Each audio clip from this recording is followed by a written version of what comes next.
Picture the scene. It's a freezing night in Paris, early 2026. You know that sound? The chaotic, kind of rhythmic, aggressive snapping of 100 mechanical shutters all firing at once? That is the soundtrack to this moment. The air is cold, but the energy is just scorching hot. A sleek black car pulls up to a hotel entrance, tires crunching on the gravel. The crowd freezes. Everyone holds their breath. A figure steps out. And it isn't just a Formula One driver, it's a 7-time world champion. But he isn't alone. And the whispers start immediately rippling through the crowd like a shockwave. Is that Kim Kardashian? Just like that, the internet breaks. Again, from the racetrack to the red carpet, one man has quietly built the most exclusive, star-studded friend zone in history. It really is quite the cinematic opening, isn't it? And it sets the stage perfectly for what we are unpacking today. Welcome to the deep dive into the StarScope report. Our mission today is to look past the flashbulbs, look past the Instagram likes, and really understand the narrative behind the headlines. Exactly. We are diving deep into a stack of articles, timelines, and, reports surrounding one headline that has taken over the internet this week. Lewis Hamilton's shocking dating history. And shocking might actually be an understatement here. We're talking about a romantic resume that reads like a who's who of global celebrity. But, more than that, it's a masterclass in privacy in the age of total surveillance. It's fascinating because despite being one of the most famous athletes on the planet and now driving for Ferrari in 2026, which only adds to the pressure, Lewis Hamilton is notoriously private, yet his life is this complete paradox where he's constantly seen with the most famous women in the world, while saying almost nothing about it. So let's unpack this, starting with the headline that has everyone talking right now. The year is 2026. The rumor mill is, well, it's absolutely deafening regarding Lewis and Kim Kardashian. This is the latest obsession. And it's interesting because this isn't just some random Twitter rumor. We have reports from multiple outlets detailing very specific sightings. It just feels a bit different this time, doesn't it? It does. It started with that sighting at the hotel in Paris during the winter break, but then it escalated. We're talking about a weekend in the Cotswolds. Right. And not just any weekend. They were reportedly at Estelle Manor. Right, which, for context, is this ultra-exclusive spot where rooms start at, what, £1,000 a night? It's the kind of place you go when you want to be seen by the right people, but completely hidden from the masses. It's like Succession levels of wealth and privacy. And the details are just wild. We have reports from The Sun claiming they shared a room in the main house, enjoyed private dinners, had spa days, and get this, Kim reportedly flew in on her £100 million private jet.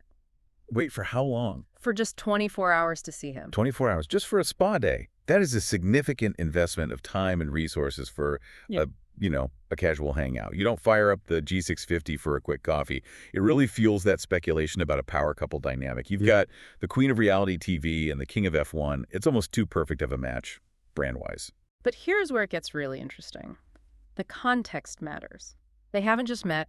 They've known each other since at least 2014. They've been spotted at the same events for, over a decade? Exactly.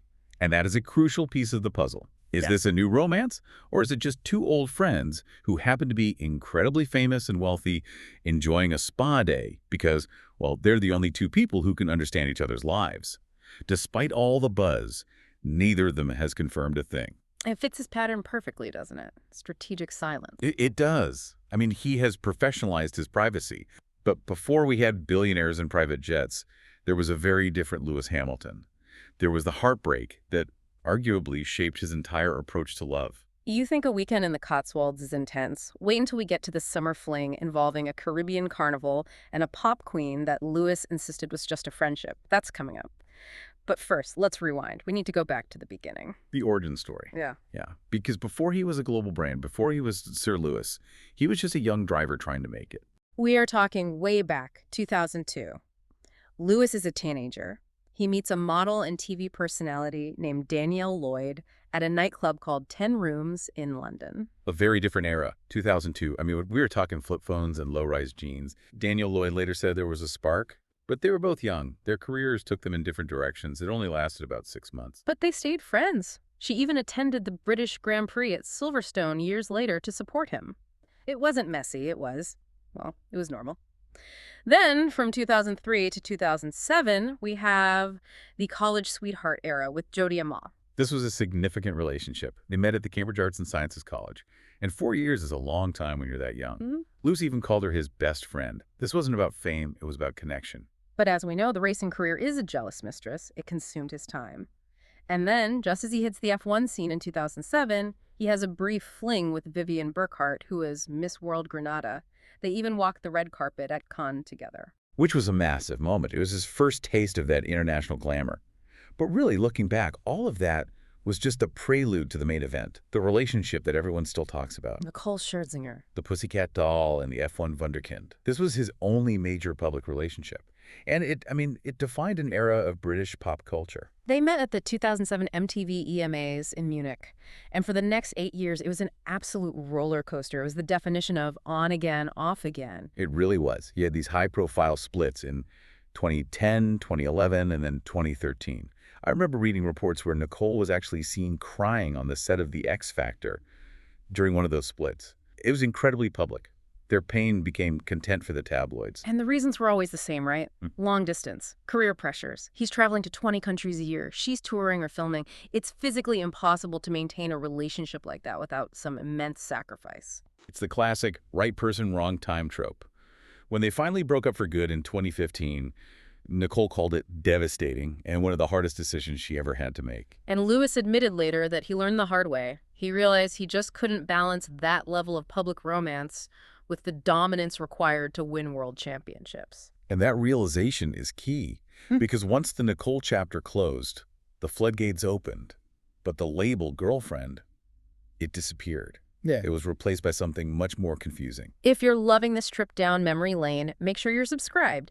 We're about to unpack the supermodel era, and you do not want to miss who shows up next. So 2015, the breakup happens, and suddenly the whole strategy changes. It's the summer of 2015, and the headlines just explode.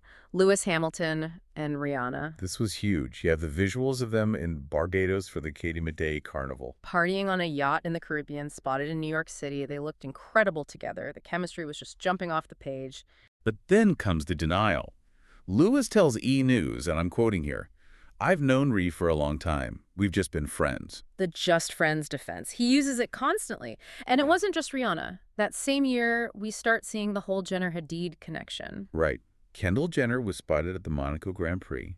And if you look closely at the photos, she was wearing Lewis's gold chain. I don't know about you, but I don't usually lend my gold chains to people who are just friends. That feels like a specific type of intimacy. It sends a signal, doesn't it? But again, Lewis's defense was that it was strictly platonic. And then you have Gigi Hadid. They were seated together at the M4 Gala. She starred in campaigns for his brand. It's like he was just collecting connections in the fashion world. Between 2016 and 2017, it was a parade of supermodels. It really was. You had Rita Ora in 2016. They were in Montenegro together. We saw the poolside photos. They were even recording music together in the studio. She attended the Abu Dhabi Grand Prix. Then Barbara Palvin, they met at Cannes. She supported him at the Hungarian Grand Prix. A video even surfaced of them walking in Budapest. And Winnie Harlow. Sightings in Mykonos, Monaco. She publicly called him her good friend. Sophia Richie in 2017 Paris Fashion Week, dinner in Beverly Hills. It's relentless. And then 2018, Nicki Minaj. This was as fascinating visually. They launched the Tommy X Lewis collection at New York Fashion Week. But then we see them in Dubai, riding ATVs in the desert. With matching helmets, you don't coordinate helmets with a casual acquaintance. That implies planning. That implies, I don't know, a mood board. And Nicki played it very coy on Ellen. She mentioned a new boy, but they never confirmed it. So what does this all mean? What is the pattern here? Well, the pattern is mastery of the narrative. Right. Lewis mastered the art of being seen with the world's most famous women without ever confirming a single thing. He keeps the friend zone incredibly exclusive, almost like a protective barrier around his actual private life. By being seen with everyone, he is, in effect, seen with no one. And that's not even the wildest part. Later, we'll talk about the time social media detectives used a reflection in a trophy to catch him out. Oh, that is a great story. So we move into the modern era, 2021 to 2025. The internet sleuths are getting so much better. They are. The paparazzi are one thing, but fans with Zoom and Photoshop, it's another level. Yeah. They are forensic investigators. Let's talk about Camila Kendra in 2021. This one was uncovered by pure detective work. Yes. So Camila posted photos of herself wearing one of Lewis's plaid shirts, which, okay, could be a coincidence. Maybe she bought the same shirt. But the smoking gun was the background. The background. The photos were taken inside his Colorado home, and eagle-eyed fans spotted one of his trophies visible in the background. You can't argue with furniture and trophies. That is incredible. But reports say it cooled off before the 2022 season, and her reps denied they were ever dating. It seems like as soon as the privacy is breached, the relationship just ends. Then came Shakira in 2023. This was post-Gerard Piqué split, so the world was watching her very, very closely. Sightings at the Miami Grand Prix on a boat trip with friends. Then dinner in Barcelona after the Spanish Grand Prix. Sources were calling it fun and flirty. But Shakira shut it down herself.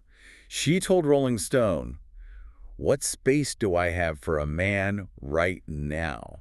It seemed like she was focused on herself and her kids. And then the recent flings leading up to the current Kim K rumors, Juliana Nalu in Antarctica. Yes, spotted in Antarctica in January 2023, and then a pre-New Year's party in Brazil. But then rumors started swirling that Lewis joined the dating app Raya. Which usually signals I am single. And finally, Sofia Vergara in 2025, a lunch in NYC. Some called it cozy, others said it was just a group hang. Seems Lewis has a clear philosophy about all this. He told Vanity Fair back in 2022, "I can't do two things or three things at once." That is a very F1 driver mindset, isn't it? Extreme focus. It is. He said he wants a family eventually. He can't wait for that part. But right now, the mission is racing. He is focused on work and on being happy on his own. Stay tuned and hit that subscribe button so you don't miss what's coming next. Hollywood never sleeps, and neither do we. When you look at this entire timeline, from 2002 all the way to 2026, it tells a story of evolution. It really does. We went from the innocent days with Danielle Lloyd and Jodie Ama through that massive public heartbreak with Nicole Scherzinger. Which I really think was the turning point. That pain taught him that public ownership of his relationships was dangerous for his career. So he pivots to the friend zone era. Rihanna, Kendall, Gigi, Nicki. He's everywhere, but he's also nowhere. Exactly. He is seen, but he's not known. He protects his brand, and he protects his peace. And now, with the move to Ferrari and these Kim Kardashian rumors, the spotlight is only getting brighter. It is. Ferrari is a pressure cooker, unlike anything else in motorsport. Yeah. And adding the Kardashian media machine to that, it's a lot. So the question remains, is the solitary king of F1 finally ready to share the throne, or is this just another lap in the world's most glamorous friend zone? That is the million-dollar question. Yeah. And knowing Lewis, we might never get a straight answer. You've been listening to StarScope Report, where Jordan and Jamie uncover the stories shaping Hollywood, music, and pop culture. Thanks for tuning in, and don't forget to subscribe for more stories that keep the stars shining.